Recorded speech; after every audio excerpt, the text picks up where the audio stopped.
que é o belo? O belo, há um belo universal.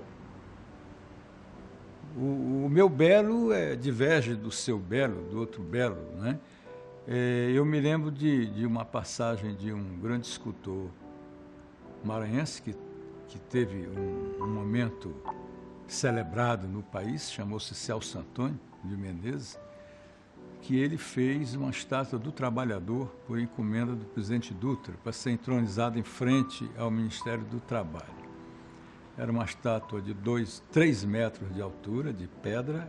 É uma estátua de 3 metros de altura de pedra, aonde ele fez o trabalhador como ele viu. Ele fez na figura do estivador do porto, de Cais do Porto, que nós víamos muito no Maranhão, inclusive. Ele fez o seu trabalhador. Um homem atarracado, com a fisionomia de um homem cafuso, que era o tipo que se via no Cais do Porto, entroncado, com um saco de aninhagem à cintura. E aí ele elegeu isso como a figura do trabalhador. E ela teve uma reação muito grande na época, porque na época o que se cultivava era a figura helenista, né? Era os deuses gregos, né? Com curvaturas, com sinuosidade, cintura fina, né? O peito com grande amplexo, forte, esbelto. E o Celso Antônio fez o homem brasileiro, né? E isso criou uma grande discussão na época sobre o valor da arte. O que é o belo?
O Mané tem um quadro chamado Tocador de Pífaro. É um garoto com um bonezinho, uma túnica azul, uma calça vermelha, né, tocando pífaro. Aquele azul da túnica não existe. A fotografia não consegue captar aquele azul. É azul escuro, não sei, é preto, não é preto, é mais para azul. É uma cor realmente extraordinária. E o frescor das tintas que os quadros apresentam é uma coisa notável. Quer dizer, a fotografia de um quadro é uma coisa, o quadro em si nos transporta, tira de nós as melhores emoções que nós temos, né? Nos comove, e essa é a função da arte, é comover. Me perguntam, o que é arte? Qual é a qualidade? Qual é o quadro que eu escolho para levar para minha casa?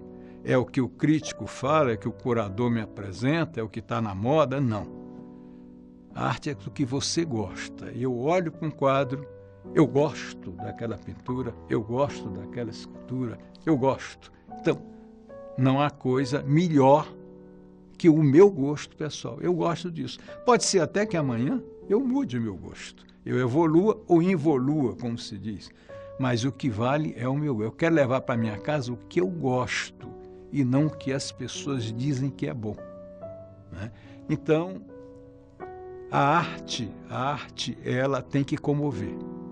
Eu tenho que olhar para a peça de arte e achar bonita, me transportar, ter ter uma reciprocidade entre ela e eu.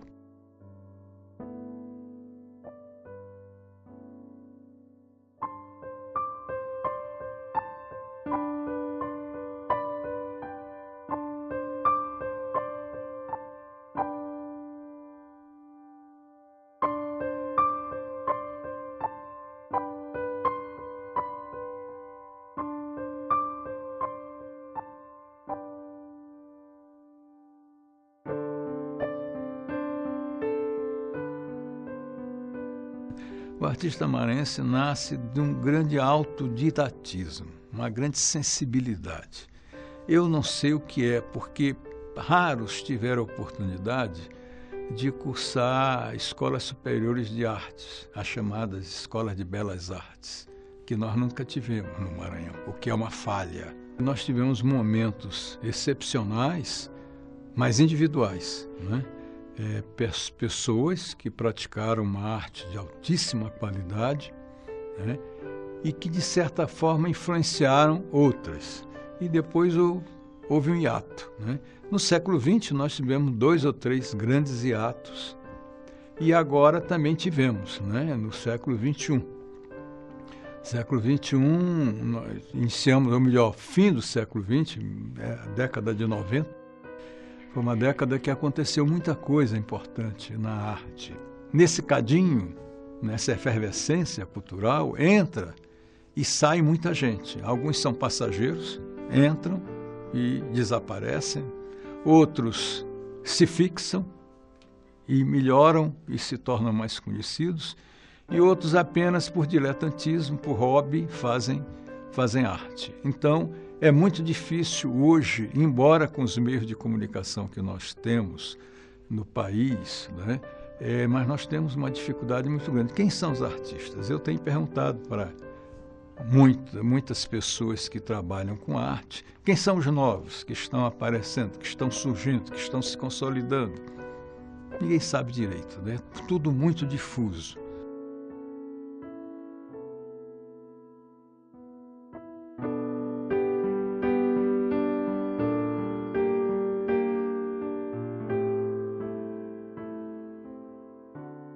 O século XX começa com alguns artistas excepcionais.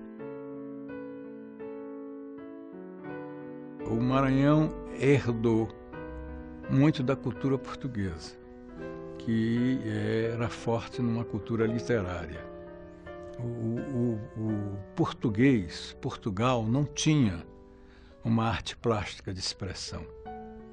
Eles tinham alguma coisa de gravura, né, que eles traziam da Holanda, graças à relação que havia entre as colônias judaicas de Portugal e da Holanda, né? E os holandeses, Países Baixos, produziam gravuras as melhores do mundo, né?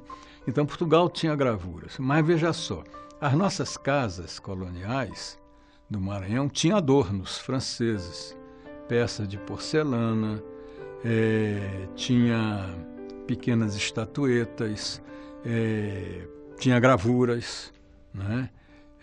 Porcelana de Sèvres, coisa desse tipo. Mas pintura, não, né? Nós tínhamos muito pouca pintura na nossa herança. Mas o Maranhão, apesar disso, ele teve pontualmente expressões muito fortes, nacionais, nas artes plásticas.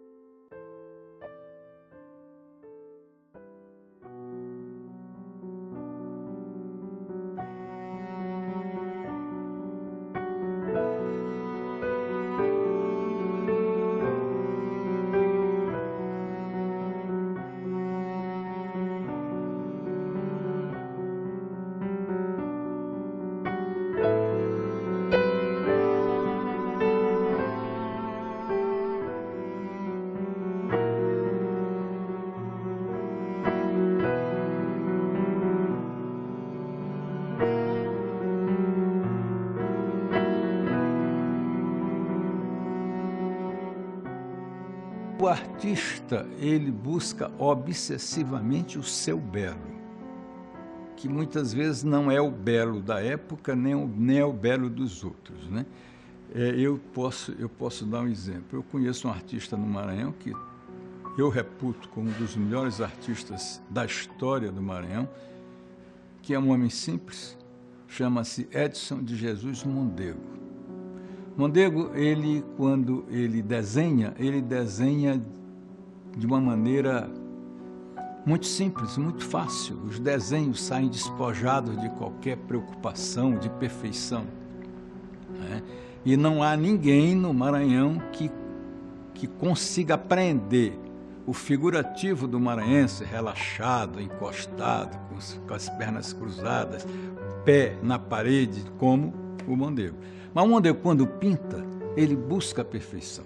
Então ele pinta, ele repinta, ele apaga a tela, ele pinta de novo. Me disse uma vez a mulher dele, na época, que ele acordava 3 horas da manhã, ia para a sala onde tinha aquela pintura e ficava procurando as imperfeições do trabalho dele, mais do que as perfeições. Aí retocava e nunca estava satisfeito. Quer dizer, é uma procura obsessiva pelo belo, né? Esse é o artista convicto do seu dom, que quer fazer o melhor, sempre o melhor. Outros não, outros se satisfazem rapidamente, acham que aquilo está no ponto e abandonam, né?